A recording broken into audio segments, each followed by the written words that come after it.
Shall we get started? Yeah? Well, firstly, it's lovely to see you all. Thank you for coming today. How are we? Yeah, you've been doing okay? Enjoying the weather? Such a British answer, isn't it? Such a British answer. Well, it's lovely to see you guys. I've got a really interesting session for you. And this is actually only my second time teaching about this. The first time went down very well, so I think that you will really enjoy today. But I have a couple of announcements first. So, do any of you know of the shop Be Well in Chelmsford, just outside the city centre? Did you go in there? Yeah. So I've partnered with this shop. They've started selling my book. So if you know anybody who wants to go and buy a copy, they're selling them there, which is really cool. And then on top of that, people who come from me will receive a discount from the shop. So I'm going to be getting some flyers and stuff, which you can use as a coupon. And then you can go in there and you can redeem it. And it's really good. Like I went in there the other day, we made some videos and looked at some products and stuff. And yes, it is. It is. The one on the corner of that junction. Not right on the corner, but yeah. And it's cool. They sell a bunch of stuff, organic this and low sugar that. I wouldn't go and buy all the products myself, but a lot of them are very good. So that would be a nice thing that I can introduce to you. Yeah, precisely. The other thing I was going to tell you is that what has inspired me to do this session is that I have just started writing my second book. Which is really exciting, and I know. Well, I took a breath, and then the thing is, I have been, and then I was like, I'm going to take a break. I'm not going to do it, and then I had like this sudden idea, and then I put it down, and now I haven't been able to stop. I've just been. So, do you want to see what it looks like? Okay, it is a follow-on. Wait, let me. So it's a follow-on from the first one. So you'll recognize elements of it. But that is it. So kept the theme, changed the colors a little bit, but this is a whole new lane that I'm going down. The first one, obviously, was very niche.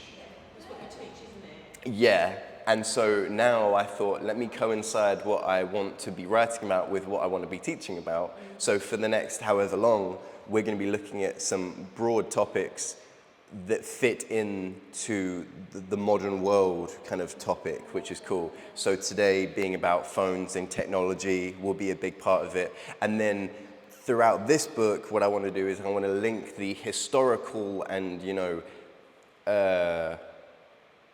the context of us, like how we got here versus where we are now and how that's affecting us. So I'm really enjoying doing it. It's really, really cool. And I've already, I've gotten relatively far in. So again, same kind of structure. You can tell it's a sequel, but it's already coming together very. Yeah, I'm in a flow. Well, there are some bits that are really quite cool. So for example, okay, so in this, essentially what I'm doing is I'm setting the foundation for the rest of the book. So I'm demonstrating that the way that we used to live was healthier than the way that we currently live. And so what I'm doing is I'm using examples of people who currently live how we used to live. So one of those groups is called the Hadza, which are a group in Tanzania, hunter-gatherer tribe.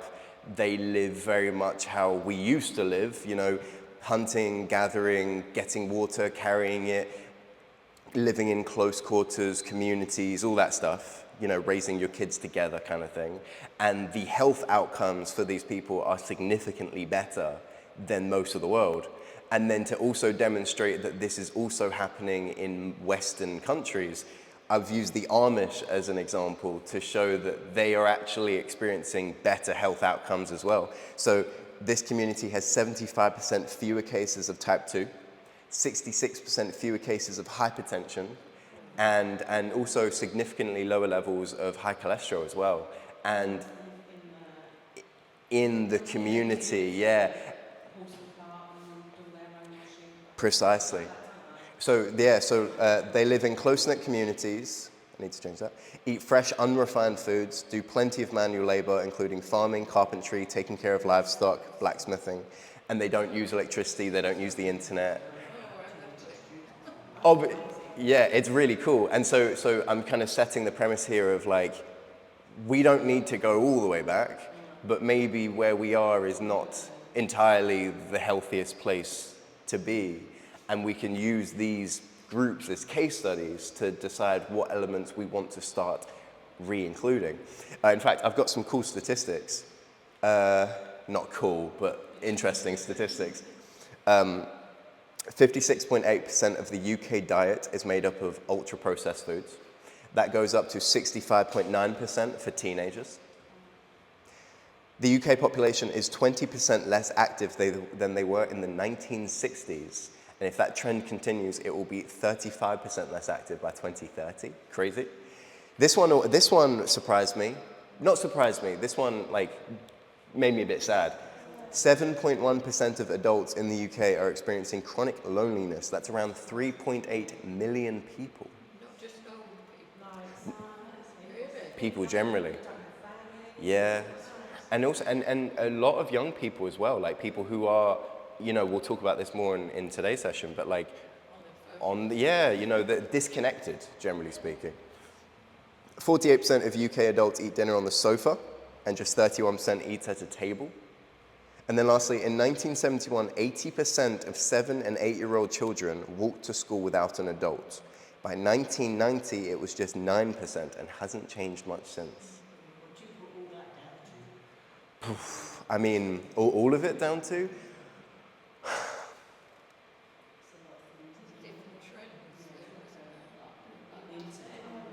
I do think technology has made a big impact.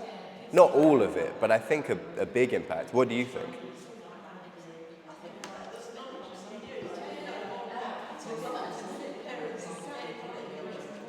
Yeah, true. But that's, I guess, just one element of it.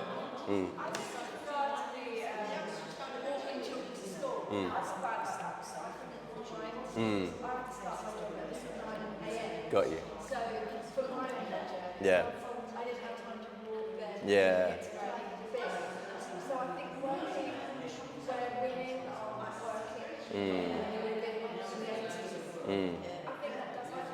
Probably. Yeah. True. Yeah.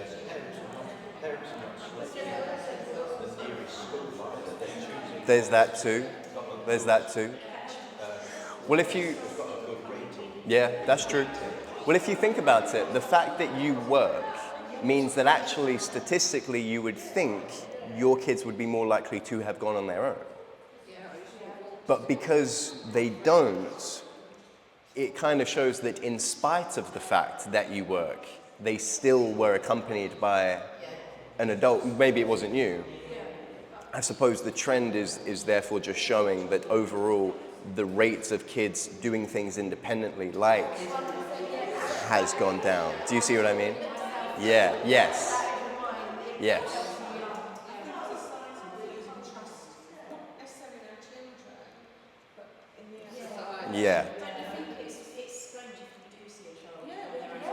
Yeah. Are they okay? Yeah. Yeah. Yeah. Yeah.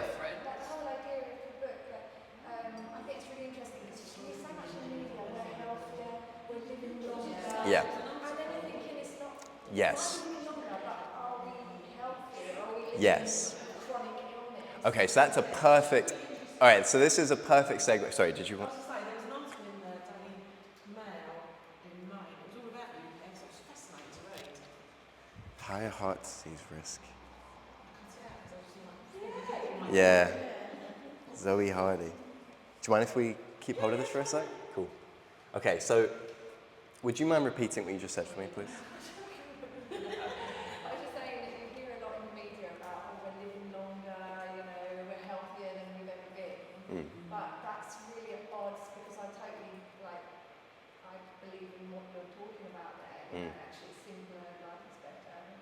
You just think, are we we might be living longer, but are we healthier actually, or are we living longer with chronic illness? Yeah, which is not. Yeah, I think that's a perfect segue into what we're talking about today, because I think that a lot of the time we equate ease and convenience with living better, maybe. And also, we are living longer, but are we healthier as people? Are we healthier as communities, as individuals? So I think it's a really good question to ask. And then also being able to establish what is healthy, including different different perspectives. Because yes, if a person, like we've talked about here, you don't have to be healthy in every way, but if there's an area that you need to work on, that's something that you can go away and do. In this sense, this is broadening the number of things that you can consider when you're asking yourself that question. Like for me, my diet has not really been an issue for a very long time, neither is exercise. But I'm working on this myself. I'm trying to get off my phone as much as I'm on it. Because to me, that's an element of my health that maybe the NHS isn't, prescribing for, but it's still an important thing, right? So what were you going to say? I was going to say, back even in the 1980s, they never tested you for this, that, and the other. That's true. You never knew whether you had high blood pressure or whatever. True. So have we even gotten healthier? Yeah, it's a good point. So let's get started. I've got a cool way for us to begin.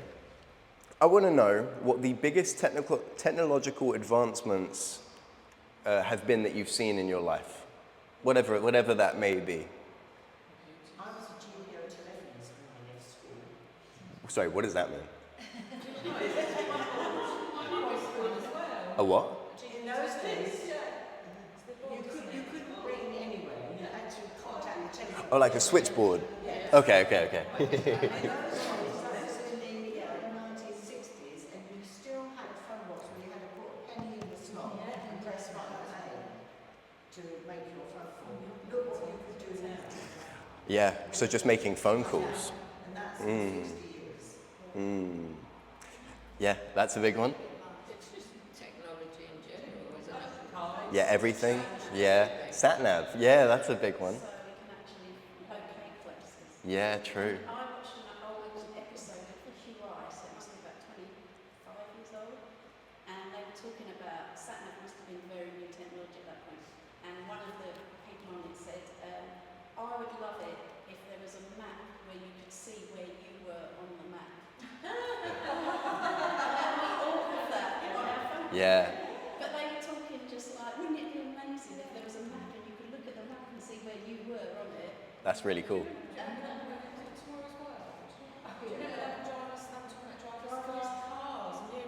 Yeah. Yeah, well, we are literally living in the future that was proposed not that long ago at all. And, I wasn't there for that, so the predictions. So, in my world, this is all very normal. But even in that, I can still feel how I don't know, I feel like things are weird at the moment in a lot of ways, you know what I mean? Say again? Yeah, and we're going to talk about that as well. Agreed. But that's actually a really good example. Maps, I know how to read a map. Would I be able to drive to a place and use a map? I don't know that I could. Like I would, say again? A lot more planning. Yeah, a lot more. Just get in your car and just plug in the postcode, whereas you've got to get a map out and I'd have to write it down and look to this. What the directions are. Everyone used to have the atlas in their car, didn't they? I've still got one. And you What, like the A to Z?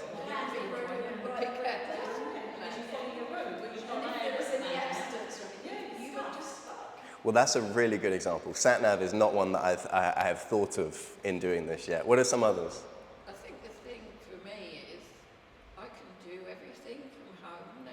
Yeah. I wanted to do some investments. Instead of going and making an appointment and going in somewhere and talk to someone, I'm looking it all up online. Yeah. You can do everything from your sofa. That's a very good point. Investing, banking, stuff like that we can do from home. It's more Yeah. Stuff like Yeah. media, whereas the only way that you used to find out what was going on in the world was either by a newspaper or by the BBC. Yeah. Now, it's just, if you want to know what's going on in Kazakhstan, you could look up on, Yeah. you could look up on your phone. Yeah, so like news and how we receive just information. Yeah. A lovely habit. My dad used to walk to the corner shop to get his paper. Yeah. Yeah. Yeah. Washing machines. Yeah. Yeah. Yeah.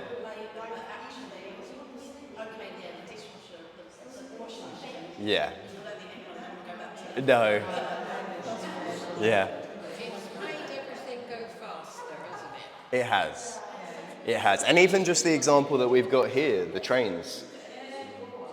Bullet trains, incredibly fast cars. What I always find fascinating is that, okay, so I used to watch Top Gear when I was young, right? And I loved it. I would watch it every single week. And then I watched the Grand Tour and all that stuff, right? And I remember when the fastest car in the world, the car with the most horsepower ever produced, like, mass produced, was the Bugatti Veyron. And it was such a big deal, such a big deal. And now electric cars have over 1,000 horsepower, like so many of them. And the acceleration on cars that you get today off the lot, like anyone can go and buy, is faster than race cars were in the 80s. Like, it's insane, not all, but it's insane what you can just go and buy. And an 18-year-old could go and buy their first car and have the acceleration of, an early 2000s race car. It's insane. So this alone shows just where we're at right now in terms of technology. What about phones? When did you get your first phone, and what phone was it? And you'll flip one. I love those. Yeah? That was about lovely. Like a Motorola? You couldn't do the internet on it. Yeah. I think mine was an Ericsson. An Ericsson? My dad had an Ericsson. I've still got it. Not really. Yeah. Yeah. And then that's my current phone. This is the one I've got. Yeah, the actual phone that I've got. Yeah, it's crazy. The last time I did this, I had the same responses, the flip phone, the Nokia, the Motorola's, the some of these, and they were telling me the old tricks where you could dial it without having to turn it if there was a lock on, and then if your parents put a lock on it, there were ways to get around it and stuff like that. So none of this I would have known had I not asked the question, but. It's fascinating to see how far we have come, and go for it. But going back in time, I was 18 before my parents actually got a home phone.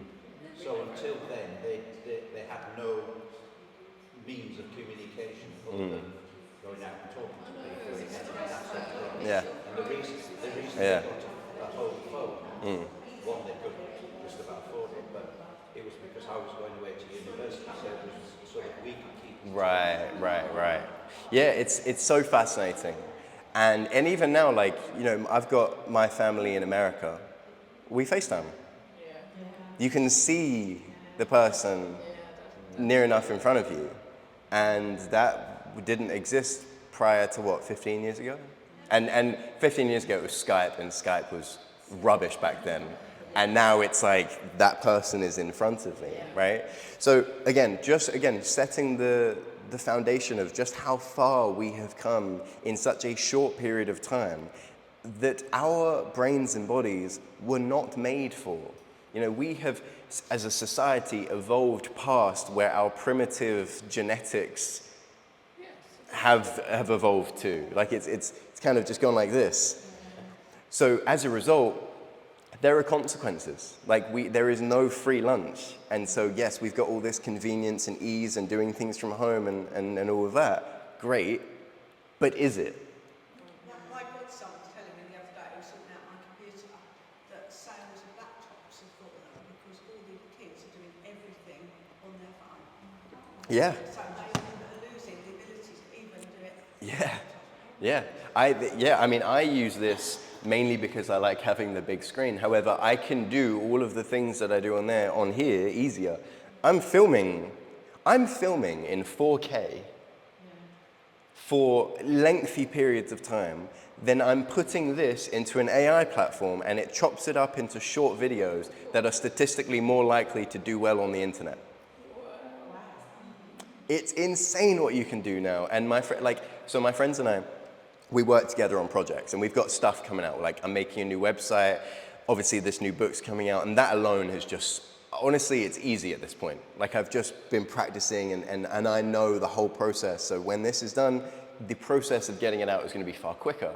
Automating emails, getting people to sign up for the world is, it's crazy what I am capable of doing with not a massive budget and I'm not trained in marketing, I'm not trained in graphic design or anything, it's just doable. So, does anybody care to have a look and maybe share what your current daily screen time is? So if you've got an iPhone, I can tell you pretty easily. If you go to settings,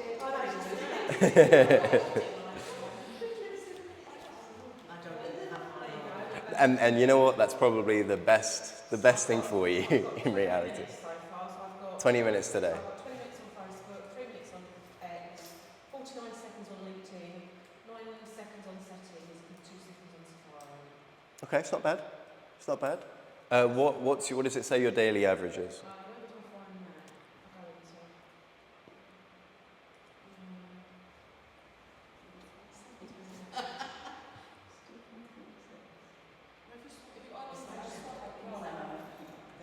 What have you got, Denise? Oh, I see. I never know where to find it on those.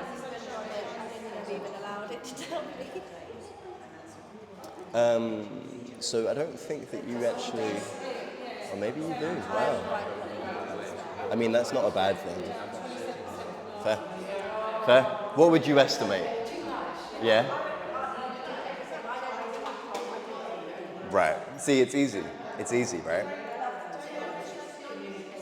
Really? May I? Do you mind if I? Yeah, I think that's... Oh, sorry. Mine's up this week. 2 hours 26. 2 hours 26, 27% down from last week. Yeah, you use Facebook most, don't you? But I don't post, I just scroll, just information. So, Last time I posted on Facebook was at the beginning of the year. fair. So your daily average pickups is 39. 39. Far less. Far less than the average. Well, not supposed to, but far less than the average. Yeah. Your one screen time? Let's find out. I'd like to know. I'm addicted to Big Hippie. As soon as the adverts come on, pick up. I get myself in such a muddle because I put my details in on things. Oh, that looks interesting. I know. I don't know what it's daily, but so far you've used it for an hour today. It's not bad. It's not bad. 36 minutes of that was the maps on the way here. Okay, so I can tell you that mine, on average, I'm a bit embarrassed to say this. Mine, on average, is about 6.5 hours per day, which, okay. Well, this is the thing. It used to be 6 to 8 hours daily, a lot of social media. Now, the amount has come down, so 6.5, mainly music, maps, some kind of editing stuff. That's like the majority, maybe podcasts, right? But the usage has changed to be healthier. So for example, I do use I use Instagram mainly. When I post, if I post, I download the app, log in, post whatever I'm going to post, come out, delete it. because it still posts and the account still exists, but I don't have to have it on my phone where I know I will click on it and then begin scrolling. Yes. Yeah. So and for me, and this is where I think this is such an important topic for younger people. Not that it's not an important topic for older people, but for young people especially who grew up with this. Like when I got a phone is when Instagram first came out.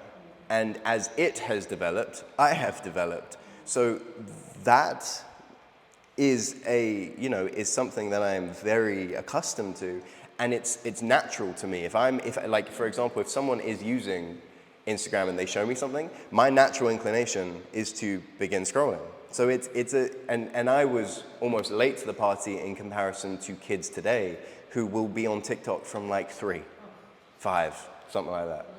Okay, how much would you say you rely on your phone day to day? 98%. Probably 100%.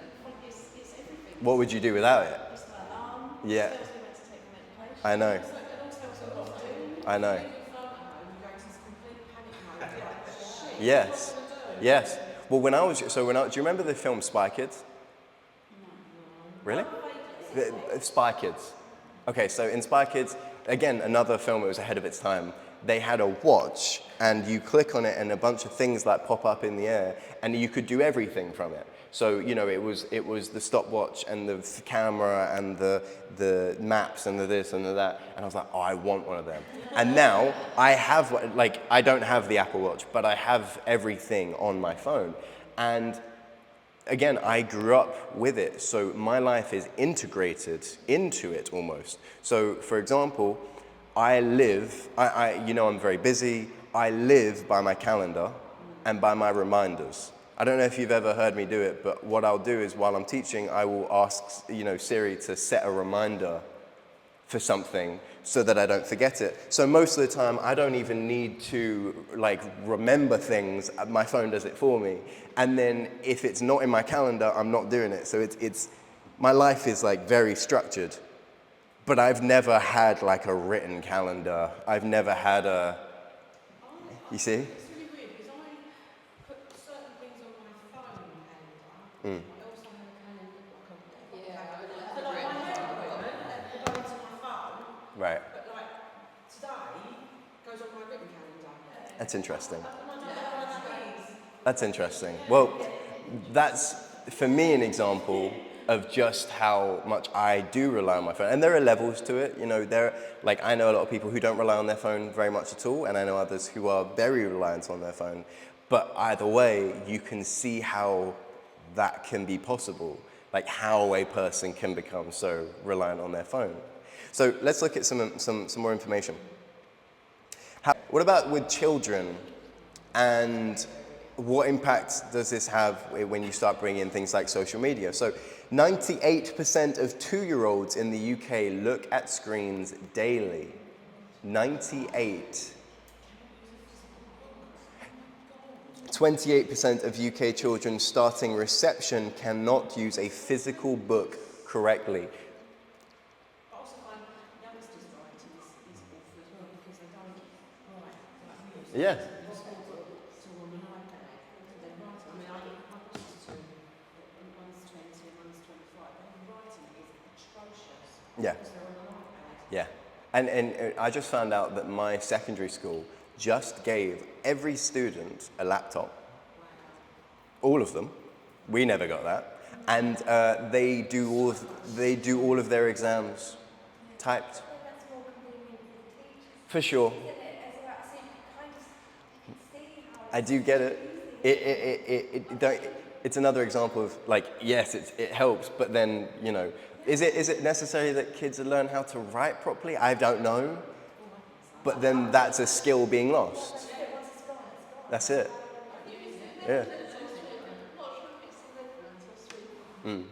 But all their schools are banned computers completely. Mm. And they've got back to young ones. Yeah. They want them to learn, they want them to write, they want them to. So all the schools. Yeah. When I started school, we had to write with pencil until we wrote. Yeah. Yeah. And then you get your pen license. Yeah. Yeah. There's something behind it that you can't. So we got taught how to write a letter. Yeah. Just to layer how to address it, how to sign it. And I do think with emails and quick communication like messaging, Yeah. people don't know how to write a full. Not at all. Yeah. And wait until we get onto AI. It was like we had stepping stones at school. You'd learn certain things, sentences, paragraphs, and it's lost, isn't it? Yeah, agreed. My daughter finished her degree, and she was good at English at school, but unfortunately she was in COVID time, which didn't help. But her English now is not the standard that it was when she was young. She's writing like she would write on a. But they're not like they're not taught to like say you say a word. The child says it, they write it down.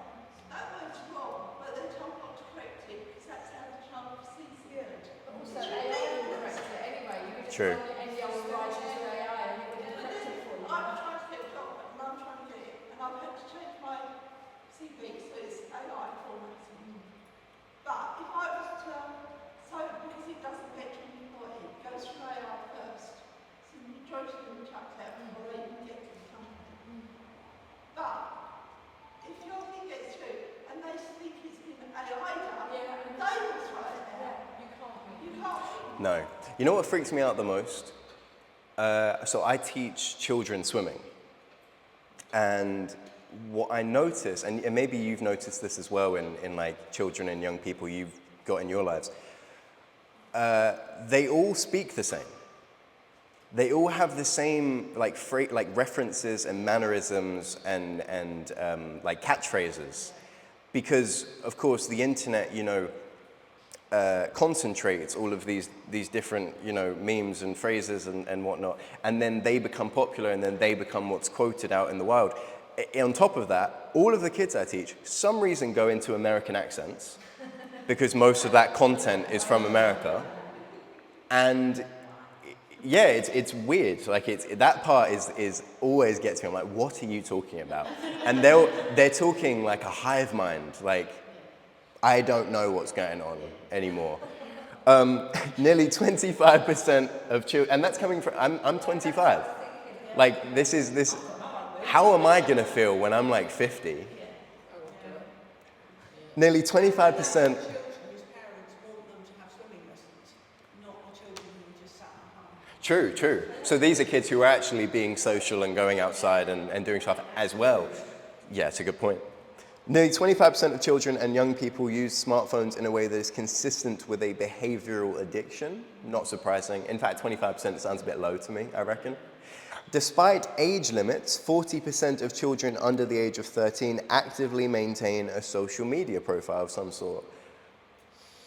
What impact does that have? So you can see the trends and you can see what we're talking about. Of course, I am highlighting some of the more worrying areas. You can make any kind of narrative with statistics, realistically. And I could equally put the next page up and it could be all about the positives that we have experienced in our lives. But we already know that stuff. Like we already know how lives are better because you've experienced it to a degree at least. But how has our health been impacted? That's what we're really trying to explore here. So how do you think social media platforms are affecting us? And I've got a few conversation starters down at the bottom here. I'd say overwhelm. Overwhelm. That's a very good point. Yeah, so much information. And actually, again, links to what we talked about before. The human brain was not made for this much stimulus. Sorry, what would you say? Absolutely.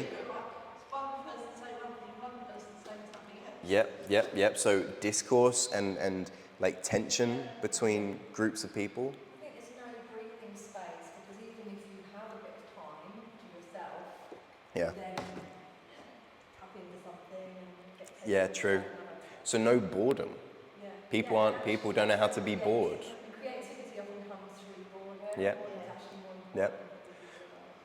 But how satisfied are you when you come off your phone and you just scroll through different things because you're bored? To say, if you've got a lovely hobby, You go and sit at the table and you do a bit of your hobby. Yeah.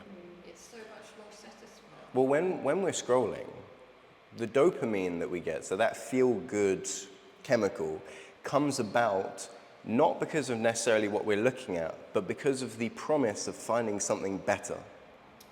That's what the scroll is giving us, right? And that's why when you lose when you've got creators on the internet trying to capture your attention, they try to do so as quickly as possible and maintain your attention because it's an attention game these days. And I'm saying that as if I'm not planning on kind of doing the same thing, but that's the world we're in. So if you're not playing the game, you know what I mean? Yeah, that's the sad reality. But then in my head, I'm justifying it being like, yeah, but I'm making content that's healthy and positive for people. But that's really I'm just doing the same. Yeah, that's it. That's what I'm doing, right? But there is something to be said for that in my head because there is a lot of the kids call it slop on the internet. See that? I know lingo. I know lingo. Self-image. I think that's always been about, but it's more pronounced on the internet. Like you Cool. get magazines, if you're a girl, you open it. True. Something. True, but you know, in magazines it was like, this is a model, they were paid to be in this thing, whereas now, anybody can be a model. That too. There's an app, oh my God, there's an app, I can't remember what it's called, I learned about it from a podcast, but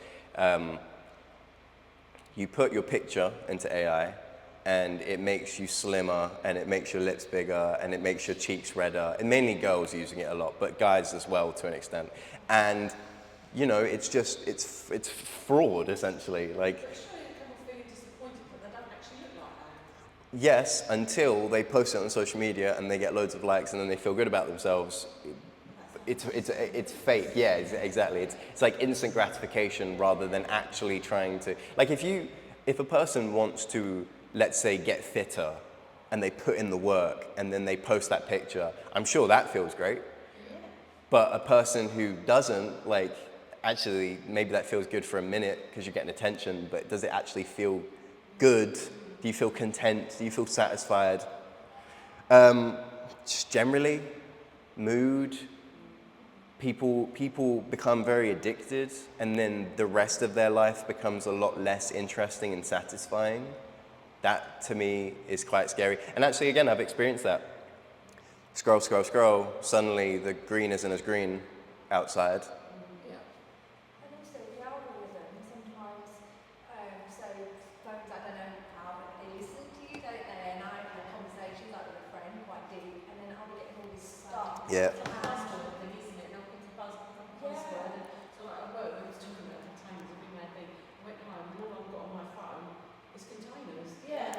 Yeah. But it's like if someone was in a like depressive Yeah. moment, and it might be a moment, but then if the next few days you'll get Feeds you. stuff that feeds you. Yeah. No, it's like you're like in a bubble or an echo chamber of that thing.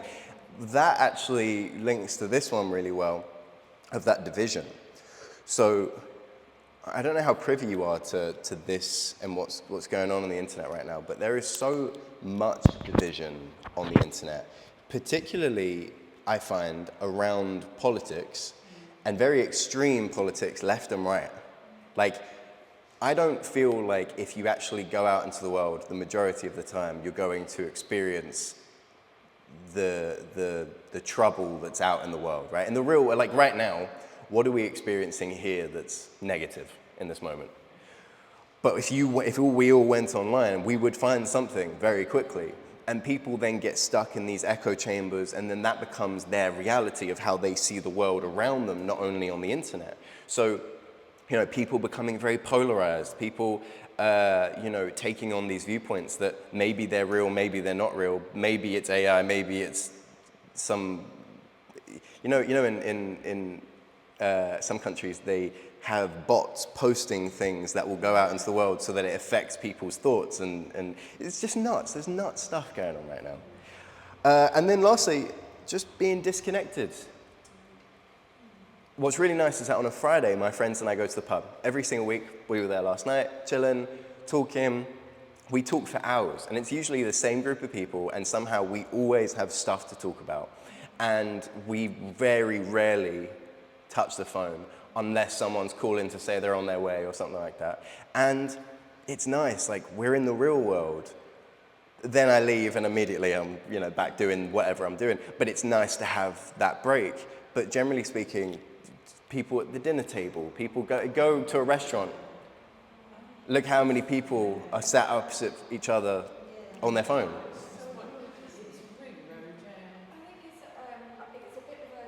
I remember an example of my son who was about 12 years old and they had a do. It was like the football team were having a bowling do for Christmas, 10-pin bowling, and he just got a phone. They all used to go to the starting class.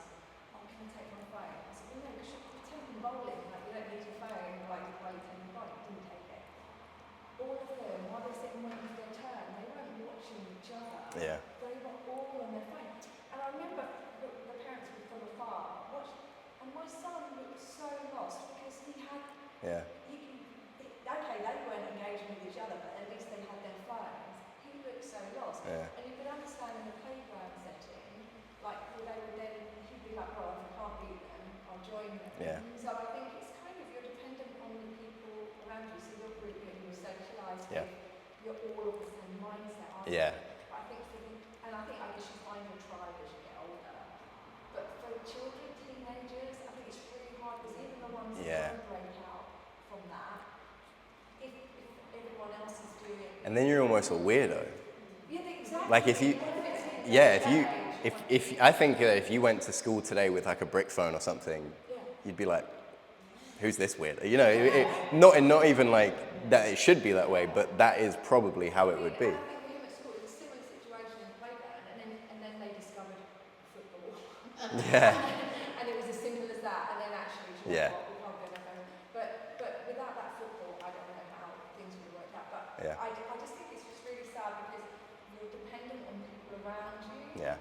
And I think that's why it's so difficult in schools. Yeah, absolutely. And that's also a really good reason to recognize what you're doing in front of your children, I guess, when they're young. Because if you're on your phone, if you're constantly head down, that's what they're going to do later. I don't think you build healthy relationships either. Mm. If you're a child, if you're forever on your phone and you know you can find out a lot of things on your phone, you probably wouldn't ask your parents. No, It's true. your phone. Yeah, true. And then if you get a problem, like you said, I think 13-year-olds have got social media profiles. Mm-hmm. If they're getting any problems, they haven't got that link to go and ask their parents Yeah. because it's not what There's just a they're doing. disconnect in every way. Yeah. Yeah. So that brings us nicely to, with the introduction of AI, what do you think we can expect? Because, I've got my thoughts. My first thought goes to general intelligence, like problem solving. If you don't have to problem solve anymore, if you don't have to research and find information, you've just got it all at hand. What do we need schools for? And what are they going to learn in school that they couldn't learn elsewhere? And how are people going to be able to figure things out of their own accord if they don't need to? Even I like right now, I'm researching for this new book, and it is so tempting to just use AI and figure stuff out. But I'm like, no, let me find a research paper, let me read it, let me go through it, let me do these things that used to be like I would just do because that was the only way to do it. Now I'm like, no, I have to consciously do it because otherwise I'll just AI it. It's easy, but it takes the work out of it, right? So intelligence, problem solving, the need for schools, I think all of that is up for question. What do you think? Yeah, it's all about schools, people's jobs as well. Mm. My son's putting in AI for Lloyd's Bank. How many people are going to be redundant with that? My Very daughter's true. trying to get a job until November, and she can't get anything anyway. She only said. But we're walking up High Street, and I said, well, in the olden days, you could have a Saturday job in the estate agents, and you had a photocopy Yeah. Yeah. I think there's also like a mistrust with AI. Like my daughter, one of her friends, she had a really awful breakup with her boyfriend, and the boyfriend had written this really beautiful letter. And it was And I said, "Oh, that sounds lovely." She sort of said, "Really?" And she said, "No." She just said it's just AI. It's copied that phone. Poor guy, he might not have done. Yeah. It's like if something's seems too good to be Yeah. true, it has to be AI. You know, My son did it. yeah. He's doing a degree. He'd done a load of work, his own work, and they feed it through an AI checker. It came back something like 30% usage of AI. Yeah. He hadn't used AI. It's crazy. Then he had to put it through AI to try and take Make it out not the AI. usage. I know. Well, you know what's funny? So I was writing the first book. As I started writing the first book, the first kind of introductions of AI that we could use came out. And I wasn't really interested at the time because it was a bit rubbish. Like you know when it made, do you remember it couldn't make hands? Do you remember that? Like if it made an image, the hand was like that, yeah. So I wasn't bothered with it yet. And now obviously it's progressed much further. But one of the one of the signs of using AI is dash. So like you use the dash in the middle of a sentence rather than a comma. I do that. I write like that all the time, and that is, if you open any page, it's probably in there. And yeah, it probably is. And now I'm like, oh, now everyone's going to think I've been using AI for this. That's how I write, because that's how I speak. Like I speak in clauses, and so that makes sense in my head. Did you find it? Yes. I know. But I was going to say, so go for it. another thing as well about the use of AI and all this is that now you don't actually, so if you wanted to ask AI to help you with something, you don't have to type, you don't even have to be able to write. You can speak it. You can just say it. Yeah. So you don't actually have to be able to be like literate. Yeah. Because you could just say like, Yeah. whatever it is, silly or Well, you mentioned before about people not being able to properly write and communicate in that way. I've got a friend who isn't very literate, and he openly is like, I'm not a good reader, I'm not a good writer. He can talk fine, but he will speak into the AI. It will then do or say or whatever he wants. So he'll be like, compose an email to X person about X thing and include this detail. 2 seconds later, copy paste, it's gone. Same thing, like I don't know if you work in an office where they have some kind of AI as part of the office. So like Copilot or Gemini or Claude is a big one. And they encourage it, like check your emails, use AI, write the email with AI, and then what some people do is they copy and paste the whole thing, so then it includes like the question or the bit, right? So yeah, there's a lot that we can think about, and honestly I think we're scratching the surface of what could potentially be the case in the future. But I think what's important is that we consider this to be a factor of our health. That's kind of the main point of this session. Not just thinking, oh yeah, we've got technology, thinking that this technology is now an element of our health. Because if it affects us in one way or another, that is something to consider. It's not neutral. It's definitely not neutral. There are benefits, there are drawbacks, but it's up to us to recognize that and then decide what we want to do to counteract the negative effects. That, to me, is the important part. You can't always do it, but I wanted to get onto my bank and I phoned because I like to talk to someone. I waited. So I went onto a chatbot. Oh my goodness. I know. It didn't answer my question and I ended up. Yeah. I mean, is that AI? I don't know. Could be. Oh, I've got one for you. So I always get scam calls. Always. Now I'm getting scam calls and I can tell that the voice is AI. And like the voice itself that I'm talking to. There's a slight, yes. Because they come on the phone, they go, hello, and you go, hello, and then it'll ask you a question, and you think, that's not a real Yeah, it's very freaky.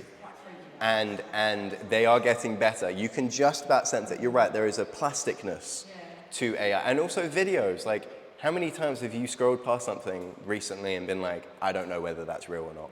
Yeah. Very scary. Yeah. It's very, as I say, when you see that a lot of them are animals, aren't they? And when you look at them, it almost feels like Disney Pixar to me. Yeah, a little bit.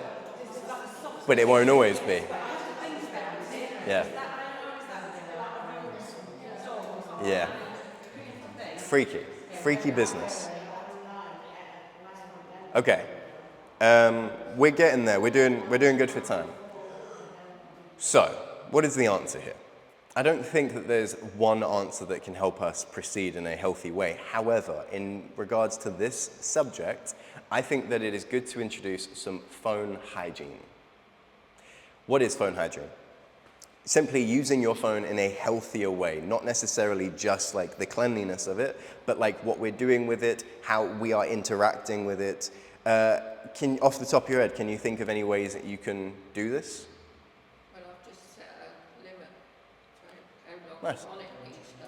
Nice, so a time limit, a restriction in terms of how long you can use it for. Tell me how long. That's a good example. Yeah. What else?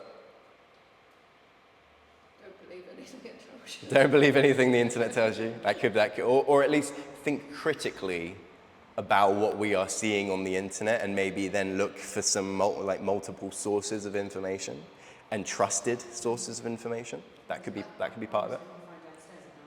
Nice, having some distance between you and your phone at night. That could be good. Leaving it downstairs, leaving it in a different room. What else?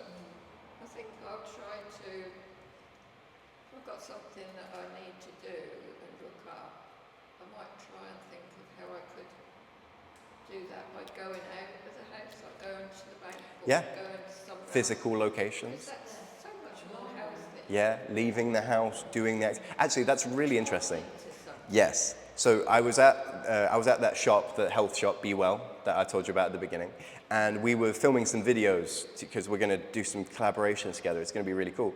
And in part of the video, I was saying that, you know, you can go and buy these things online. Maybe it might even be a bit cheaper online. But just because you're buying a health product doesn't mean that that whole system that you've just entered is healthy. Like the walk to get there, the sun on your face, the interactions that you had with the people and the shop owner, the questions you got to ask about the products, the, yeah. Do you go to the cashier on the till, or do you go and do self-service? Yeah.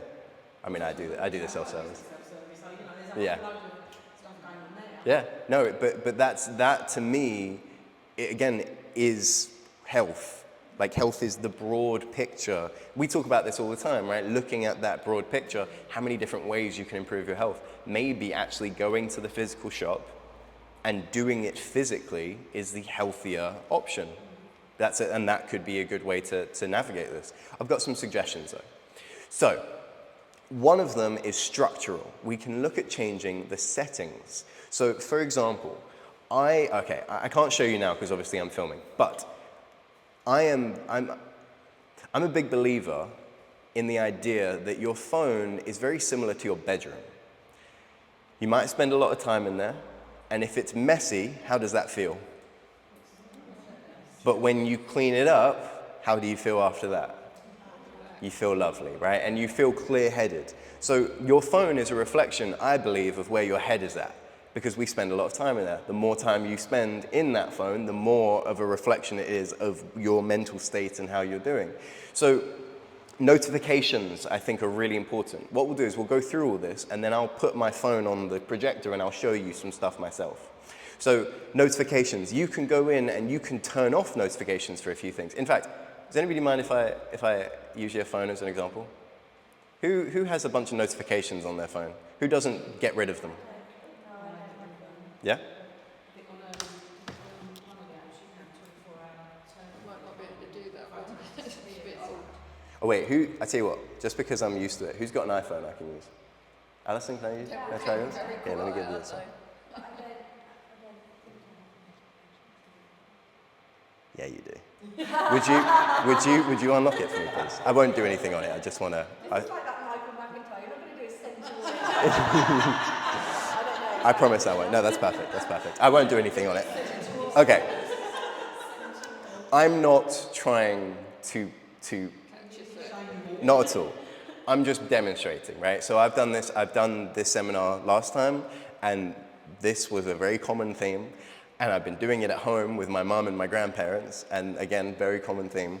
Okay, so obviously your regular home screen, right? You can find your notifications here if you're on an iPhone. Now, let's say you're having a stressful day. You go into your phone, and you are inundated. Now, this isn't that bad. This isn't that bad. This is actually not bad at all. This is all from today. No, from Wednesday. This is all from Wednesday. But you get the idea. You may not necessarily be registering all the things there, but that's a lot of stimulus. Like, that's a lot of things. And so what you can do, yeah, that brings us back to the overwhelm. So what you could do is you could adjust that. You could turn off notifications for things that you don't need to see. And with that,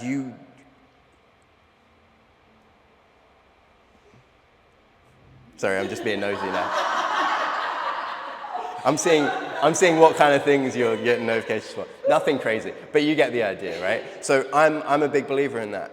Just if you don't need to see it, don't see it, so turn that off. Also saves your battery, right? A couple other things you can do. You can go on to Do Not Disturb, so you can click Focus, and then suddenly you will not receive notifications for things unless you've set it. So for example, an individual might be able to call you when you're on Do Not Disturb, but like that's your kids, for example. Here you go. Thank you. And sorry. Time or app restrictions. So you are able to set restrictions for how long you're able to use certain things for. So for example, you could set social media as the parameter. And then if you've spent an hour on it in total, social media generally, so Facebook, Instagram, Twitter, whatever, it will then come up and lock you out, and you have to manually override it. And that's good because that's like a barrier. It may not be a difficult barrier to overcome, but it's at least a barrier that you know. Night shift. Very similar to Do Not Disturb and Focus. So night shift, you turn that on. Oh no, sorry, I'm wrong. Night shift is the one where it changes the color. Remember I showed you that when we did the sleep session? So, perfect. So you could have both of them come on automatically every day. So let's say you get home from work, 6 p.m., Do Not Disturb, only immediate, urgent calls will come through. And then night shift will change the color so that the screen will affect your eyes less. That's pretty good. Again, that could come on in the evening time and then save your eyes and help you, hopefully, to fall asleep a bit later. And then lastly is grayscale. This one, it gets rid of the color. So a lot of the time when you go onto like social media, for example, the color, the bright colors are what makes you so, like it affects you so much. Same with children. Turning on the grayscale gets rid of the color, so it's now just black and white. And that could be a good option as well. My brother uses that quite a lot. So you get the idea. There are structural changes you can make within the phone that can make it kind of quieter, just a nicer, calmer place to be. Then there are other things that you can do that you can practical changes that you can make. So for example, removing apps from the home screen, either deleting them or you can remove them from the home screen so you have to search for it. It's not just there to click. Again, adds an extra barrier so you're not just immediately and automatically clicking on that app. Sleep away from the phone, having it in another room. I have it on the other side of my room because I use it as my alarm, but I don't want to have immediate access to it, having it right next to me. Organizing apps into folders. This is actually a big one. Again, I'll show you my phone after we're finished. Organizing your apps into folders.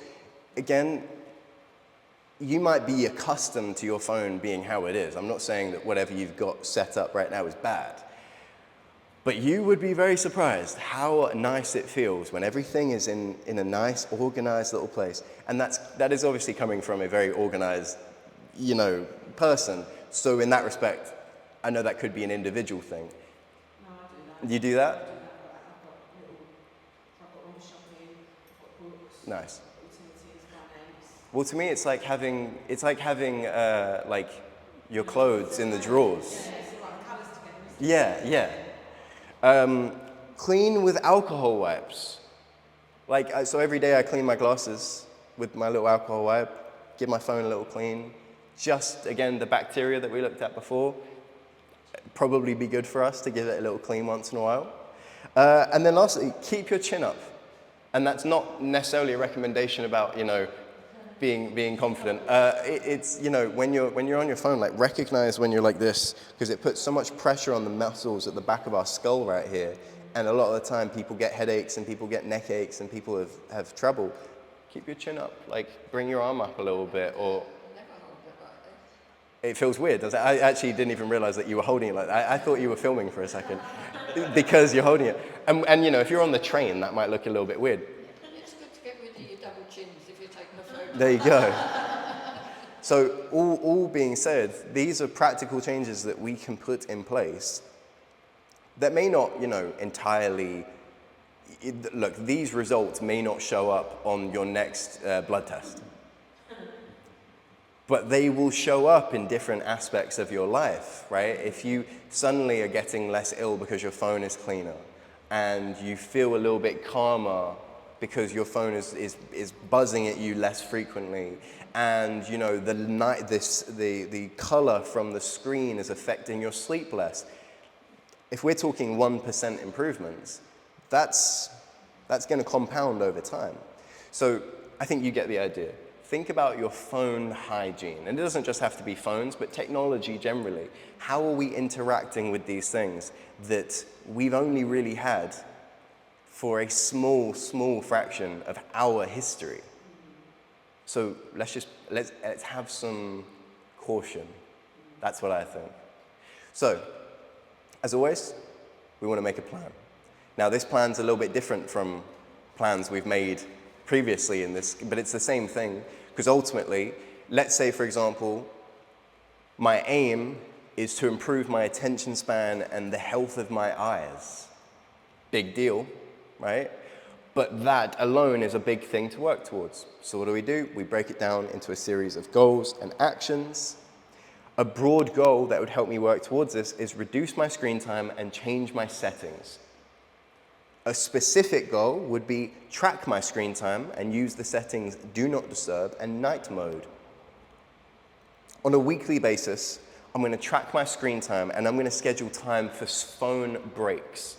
So I'm going to schedule time away from my phone. I'm going to put it downstairs or in the other room, or I'm going to go for a walk in the forest and I'm going to leave my phone at home.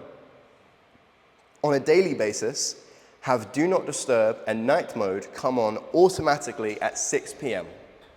That way, it's automated, I don't even have to do it, but by virtue of the fact that it's happening, hopefully that will help me with my attention span and my eye health, because my attention span will get better because I'm not being as distracted by the constant buzz, and my eye health will improve because night mode will be better for my eyes. You can see how this could really make a difference, right? So again, I just have to focus on these, and that will be the result. But this is just a 1% thing. So if you leave here today and you do put it automatically on Do Not Disturb, for example, that could very well do you good. So, It'll do me good. Yeah, I think all of us. If anyone I think all of phones us. me after 6 p.m, I get so annoyed. Yeah? Yeah, it's my time. Well, and I that, have to answer it because I need to know who it is. yes. In that case, but that could be a good thing to add. Good. Have you liked this one? Yeah? Good. Good. Now, yes, of course. Now, what I'll do is I'll take this down in a minute and I'll put my phone up, and for the last 5 minutes or so, I'll show you some of what I'm talking about, like practically. And then hopefully that will give you some inspiration for something to do. But remember the key bit that I said. Your phone is like your bedroom. It's yours. You've what's the word I'm looking for? What's the word? Yeah, it's your personal space, it's your habitat, yeah. And, your phone may not be a physical location that you can go to. Yeah, it's an ecosystem. That's kind of what it is. Like if you go on someone's phone, you can understand them as a person. It's really weird when you think about it like that. So make yours more habitable. And you might find that you are better off for it. And that brings me to the end. Thank you. Thank you. All right. Let me show you. Are we good?